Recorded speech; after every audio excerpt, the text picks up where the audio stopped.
আল্লাহু আকবার বলতে দেরি করে নাই। আল্লাহ কত বড়! আমি যদি বিজ্ঞান পড়াইতাম আপনাদেরকে, তাহলে পড়াইতাম আল্লাহ কত বড়।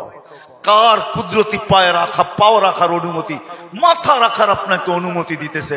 আল্লাহু আকবার শুধু তর্জমা জানি, আল্লাহ মহান, কিন্তু সৌরজগৎ দিয়া জানি না। যদি সৌরজগৎ পড়াইতাম, তাহলে আপনাদেরকে আমি দেখাইতাম কত বড় আল্লাহর কুদরতি পায়ে আপনি মাথা টেকাইতেছেন, কত বড় আল্লাহ। এটা সৌরজগৎ পড়া ছাড়া বুঝে আসবে না আল্লাহ কত বড়। সৃষ্টি পড়া ছাড়া বুঝে আসবে না আল্লাহ কত বড়। উর্দু জগৎ পড়া ছাড়া বুঝে আসবে না আল্লাহ কত বড়। পাখি বাগানের ভিতরে ফরফর করতেছে, নামাজের ধ্যান ছুটা গেছে। ঘন বাগান ছিল, খেজুরের বাগান, তো পাখি ফরফর করতে যায়, নামাজের থেকে ধ্যান ওইদিকে সরে গেছে। সালাম ফিরাইতে দেরি, বাগান সৎকা করতে দেরি করে না। সৎকা